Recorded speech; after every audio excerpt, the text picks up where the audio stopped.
Well, hello, welcome back to the channel. We're going to continue working on the assembly process here on this WD project, getting the front end up underneath it and getting the rest of the pieces put together on it so that we can get the engine started for the first time. So if that's something that you're interested in seeing, stick around because it's coming up. All right, so last video you saw the assembly of a lot of the parts here on the back half of it. We got the fuel tank, rewired some of the lights, got the linkage and things squared away, put on the side frame rails. And then we also got the power steering pump put on and connected up and ready to go. So today we're going to be putting the front, wide front, back underneath this. So we're going to get that squared away. Once that's done, we'll probably go ahead and get our alternator squared away on the side here, finish up some of the wiring, go ahead and get this motor squared away and ready for the first start. So quite a bit going on here. We'll flip over to the time lapse and let it kind of watch the process, and then we'll take it from there. All right, so I've got the tractor sitting on some jack stands here.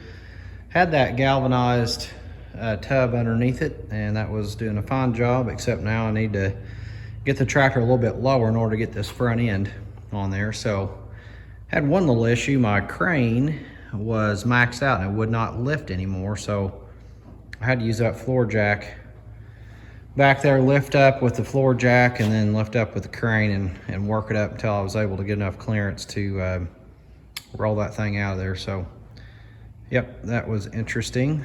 So anyway, I'm going to get set up now. We're going to use that cherry picker. We're going to go over there and pick up the front end, and then we'll get it slid over here, and hopefully we can just slide that thing in place. And again, I left that right frame rail is loose, so I should be able to separate it to get enough separation right here in the middle on the front to get that thing to slide in there. So let's get it installed.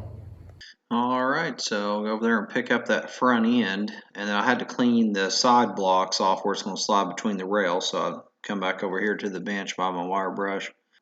Now we're just going to slide it back over here to the front end. Probably the trickiest part on the front ends are getting that steering rod lined up. In my case, I've got that power steering block, so I've got to get it lined up and get the splines to slide up in there properly.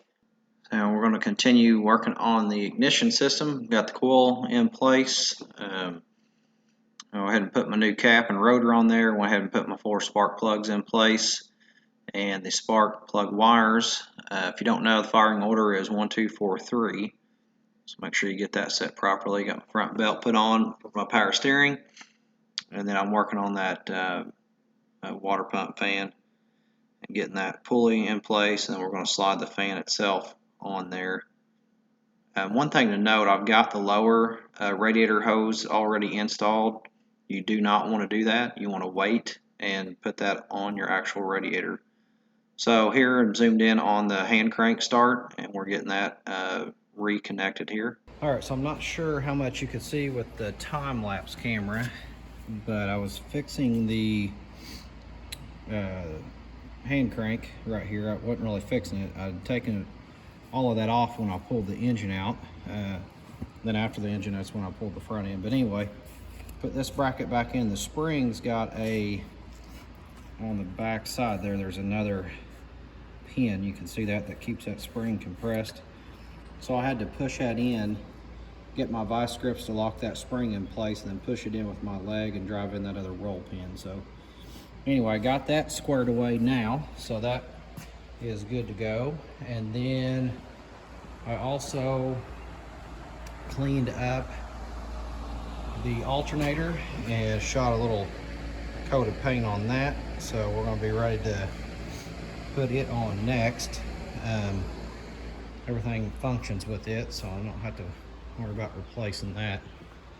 So I guess that's what we'll do next. I'll just go ahead and grab that, and it'll slide right over here. Got my brackets and everything ready to go with that, and we can slide that in place next.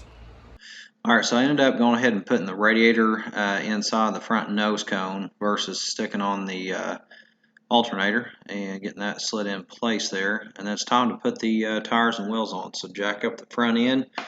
I got an old set that I'm sliding on there for right now just to get this thing where I can move it. Pretty straightforward here. Just got the tractor jacked up. And then the rear tires, I'll work those things back and forth just to get everything lined up using that overhead crane to lift things up in place with the assistance of the jack. Again, the weight was just a little bit too much for it to do a deadlift on it. Getting those in place, getting the lug nuts tightened up here with my air impact, and finally getting the thing to look like a tractor again. So anyway, this is going to conclude the video of part 2 of the assembly. The next video coming up is going to be the first start on that new engine after the overhaul's been done. So thanks for watching. Hit like, subscribe, share the video, and leave a comment below, and we'll see you next time.